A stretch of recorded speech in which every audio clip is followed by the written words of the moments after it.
Hello, Sherlock with Elementary Airsoft, back here today for the final, in quotes, step of modification process, and this is the overall reassembly guide or assembly guide for the Dominator DM870. Like I said, too, if you have difficulties, there's lots of good stuff out there from people's real 870s, and it's pretty dang close to it, so if you need further help or want further detail, you can go there. And so first, I think I'm going to start off with getting the trigger unit back into the housing. And once again, quick reminder, I have modified it here so we can take real body pins and the rear. But for that, one of the things that my unit was supposed to come with was this, what do they call it, enhanced speed safety for the trigger assembly. So go over quickly here how to, let's see here, how to swap that out quick. So first off, I'm going to release our trigger tension. So I'm going to take the safety off, slip the hammer up. Then I'm going to take pin punch, and it's this pin right back here. See him shiny? Right there. And let's see if we can just push it. Yeah, we can just push it up a hand. I'm going to take my finger because underneath this pin is a spring and a ball bearing. So I'm going to keep my finger up here just to hopefully help keep that from coming out. I got it most of the way out here, and I'm just going to take a needle nose here and maybe just pull it out. Okay, so that's up.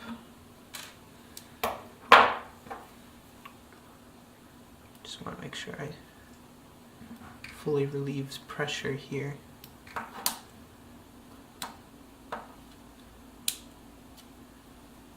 We need to go get a dental pick. Can't seem to pull it out. Let's see, maybe a little bit help. Because basically I need to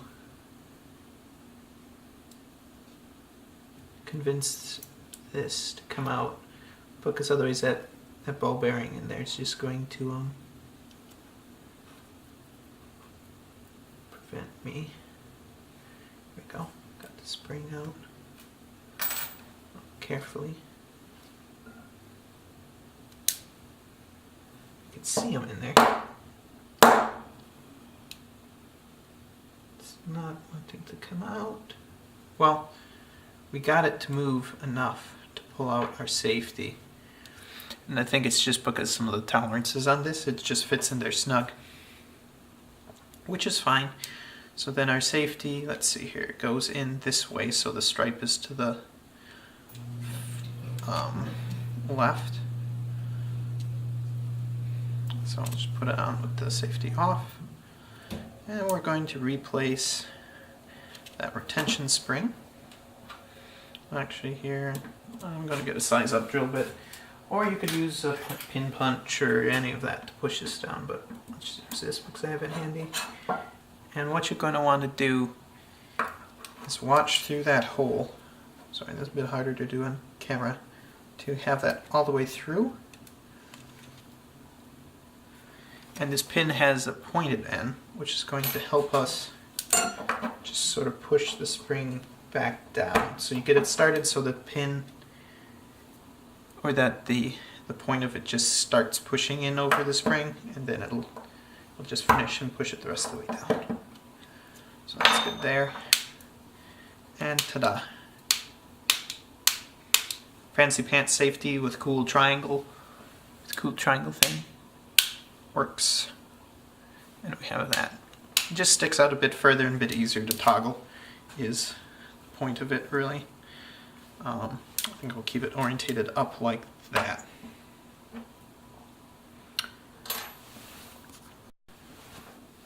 So one other thing that I wanted to do here real quick while I had it apart, because I always seem to forget to, is magnet, hammer, steel, lifter, steel, piston steel, the bolt breech lock steel, bushing is steel. Okay, so this guy that I thought might have been cast pot metal, he's steel too. And his piston is steel, spring steel. Yeah, so everything pretty much here aside of the trigger housing itself, all steel, which is pretty flippin' awesome. That pin, this new selector, the trigger steel, the sub pin assemblies, the sear. This is a sear right here that I just snapped it on. That's steel, so that's all good. Everything's steel, even this dude, which is kind of surprising because he's a complete different color. So I'm going to go and I'm going to cock it again. I'll put it on safe. Then let's put, gosh darn it, him back in here. So last clip 2, you've seen putting these back in here, but in the vent, so the one with the larger notch in it here, so it's wider, that one goes, if you're looking on from the bottom, it goes on the right. If you're looking for the top, it goes on the left. It just goes opposite the ejection port. And that's so it matches with this our breech lock. So you're just going to want to sort of thread in the front end first, and then make sure the hole in the rear aligns with the rear body, or the front body hole, or body pin. And then you just kind of press them in here, and it's specifically has like little notches in it that will help retain it. During this process too, you may want to lube it, or you may have taken it apart here to lube it, but then we just sort of hook it in this side first, because we see he is a bit wider and he sticks out, so I'm going to slide him sort of around so he goes into his slot,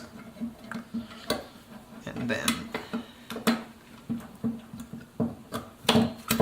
just be able to push her up and in, line up your holes.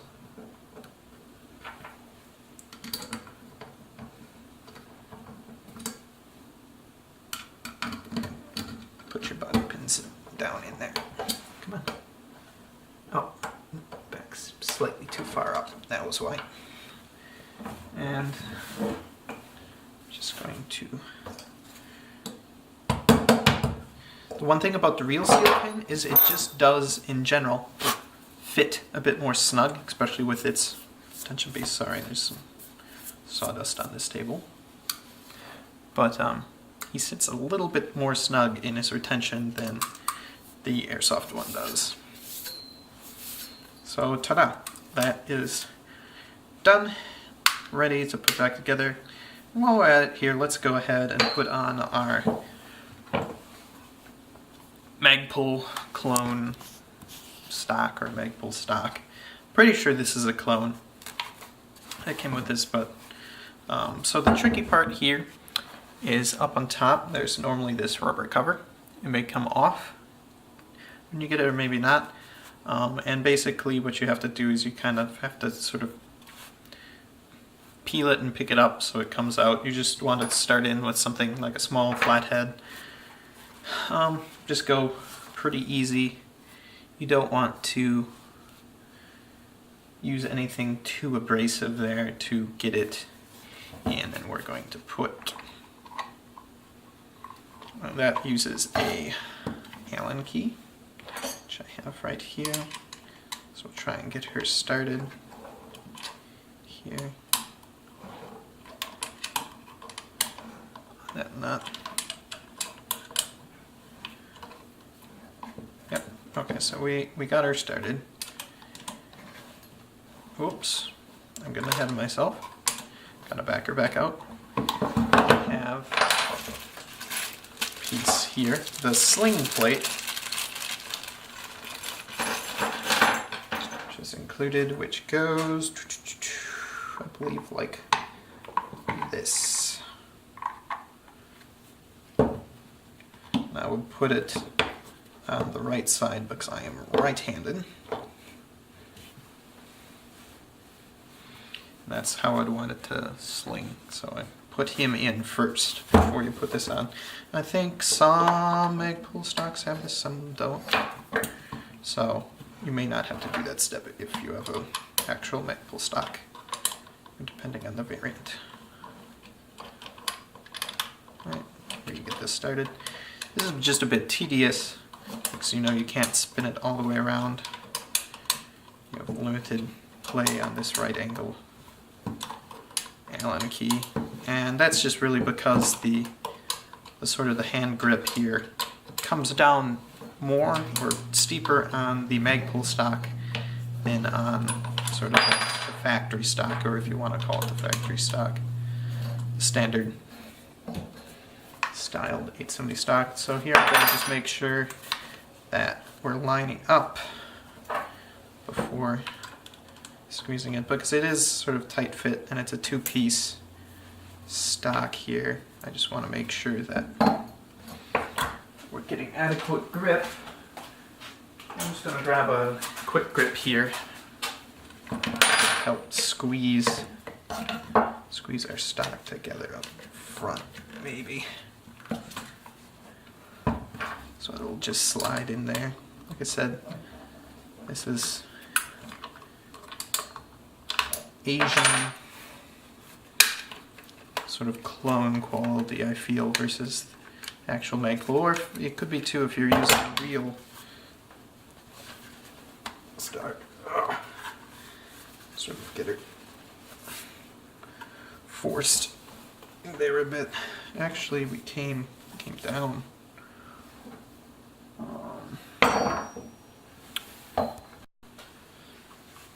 Okay, so I've discovered in part, particularly with this stock and maybe real stocks as well, but if we look, if we refocus here, these guys right here, they're little indentations out that are supposed to help align things.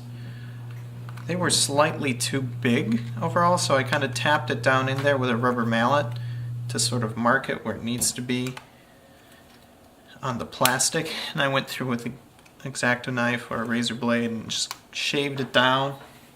I also kept it clamped too, so that, you know, ensuring the halves up here is as tight as they can be, so when they slot into the receiver here, it'll fit. So otherwise you probably wouldn't have it fitting, and we may still need to do a bit here. Pretty good. I did also pull off the side panel here. You may have noticed it before.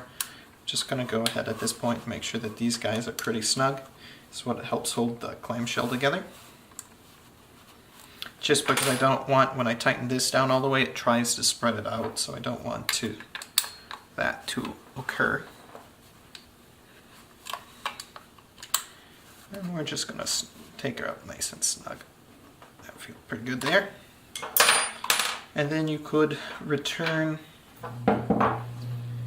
your rubber piece here,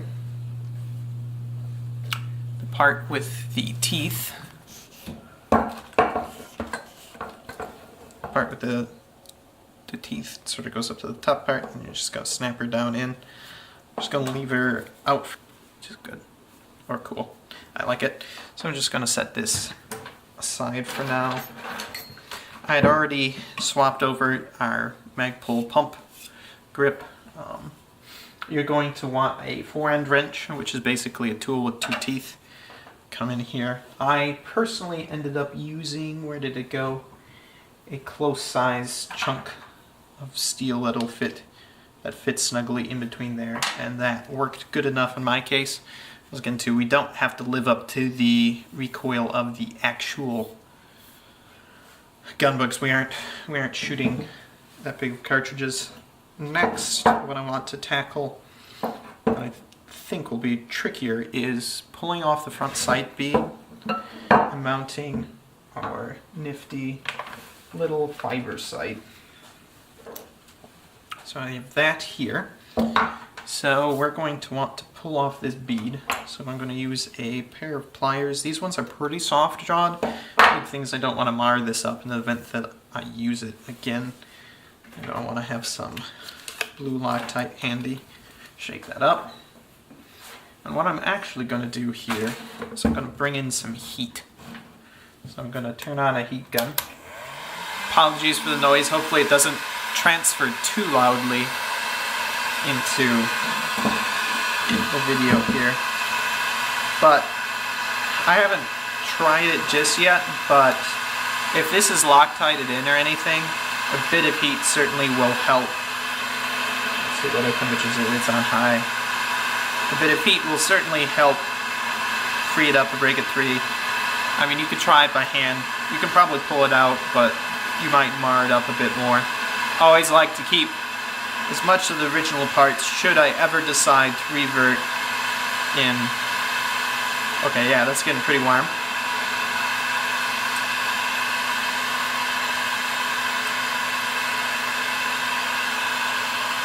And there we go.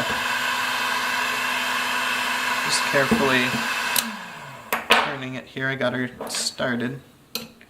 The back of the jaws here are flatter. So just using that hand by hand. Ta-da! Front sight post. Front sight bead, rather. He is out. Ooh, that is toasty. So our new sight block here is going to mount in, and we're going to screw him down. Maybe easier if I put it on the gun, but... So here's one of the critical things that I'm going to be looking out for. So do I need this guy? Yep. So was that 2mm Allen key?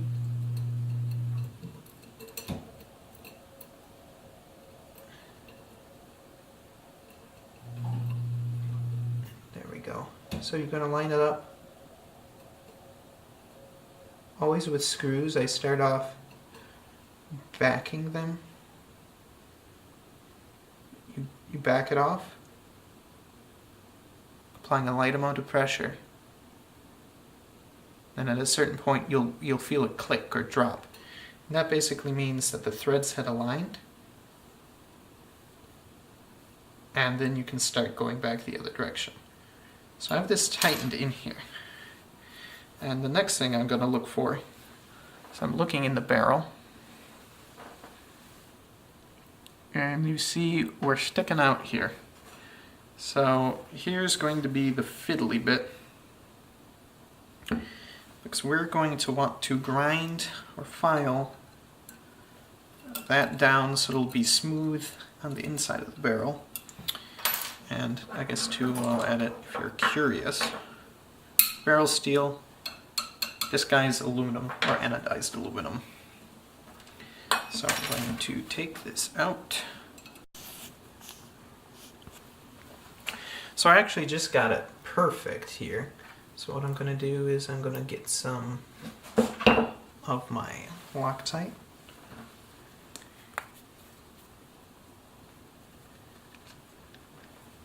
And what I did to help me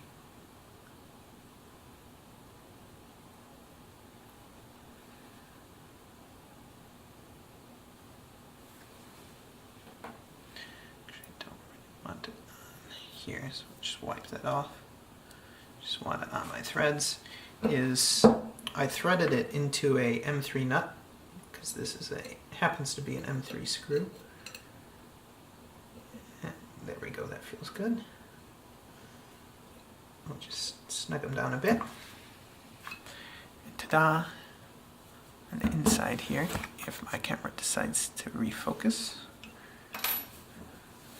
I still haven't found the trick to this. There we go.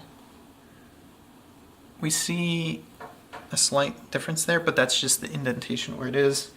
We still have enough thread here, and it's a steel barrel.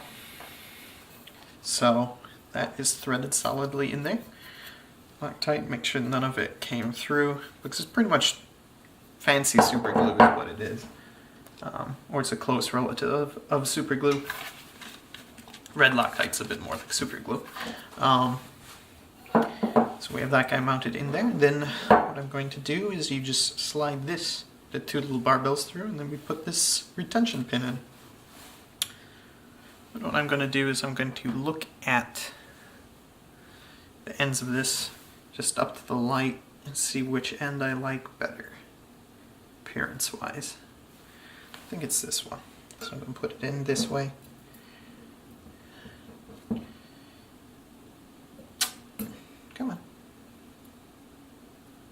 through it. It's entirely not super easy because we have like a slight bend in this guy. Just happens to be.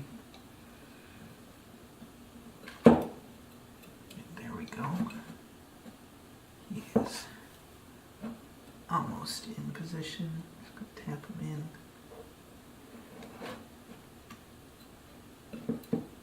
Looks about right. I'm going to check through our side hole here to make sure that it's not obstructed. We can tap this guy in. Oh my goodness, that is a snug fit. Maybe it's designed to go in through this end. Just trying to determine if there's any eccentricity to this pin. I don't want to damage anything here. And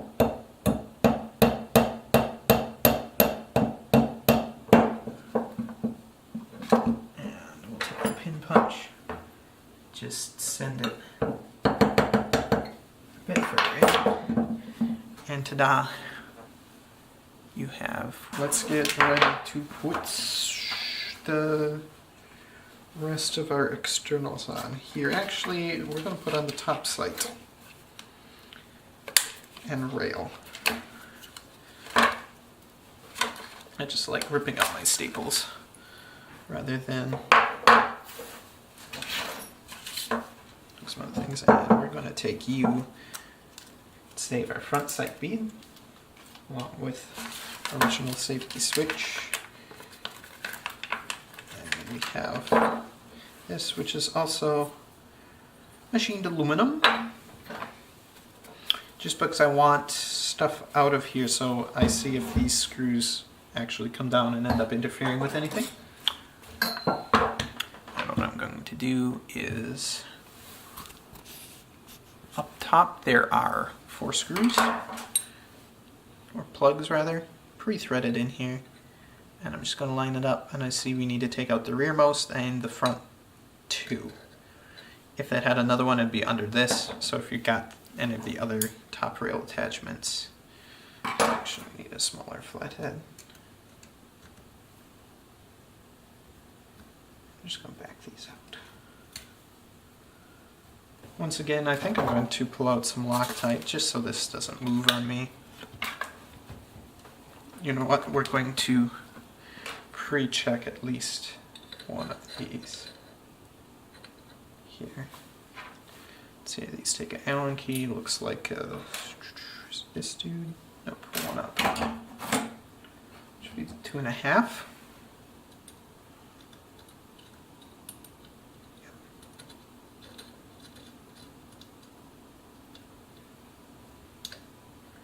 Always important whenever you're screwing anything down. And yeah, from the inside here, I can see we're not coming through. So we're good. I just didn't want to go ahead and Loctite them down if I needed to make any adjustments here. Being off camera. But pretty simple, just tighten them down.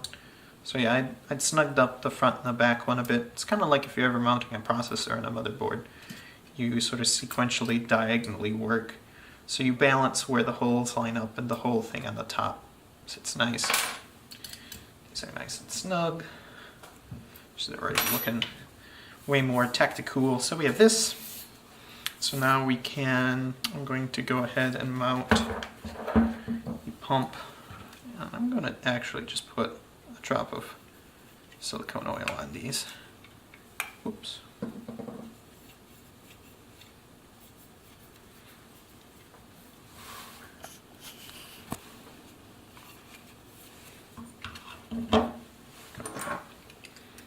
And a little, just to lightly coat it because this has been a while since I've done anything with this. Like I said too, previously I did go through and I cleaned everything and gave it like a light coat, but I'll come back. Maybe I'll put a drop on here too. Not much, just a bit to work around. We don't want it to be like a ton all over the place, but I'll probably do some reasonable testing before stripping it again. So this guy sits on here only one direction based on this. The slide with the groove in it goes away from the ejection port, and like I said, it only fits in one way, so it shouldn't be too hard to figure out here. So once we get it started here, you'll notice it stops. So what I'm doing, and I think I noted it in the other one, is you need to go ahead and you press in on these. Dang it. And I just promptly lost all my little screws. Anyhow, I'll come back and I'll find them, but we'll put this back together again.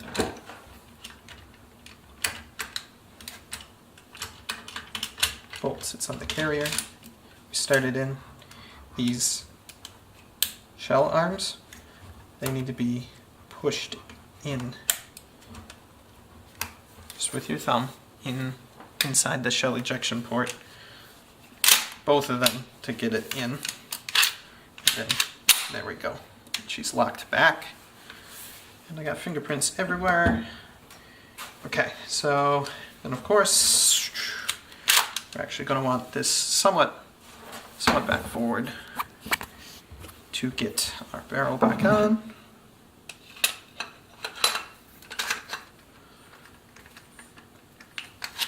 He is in there.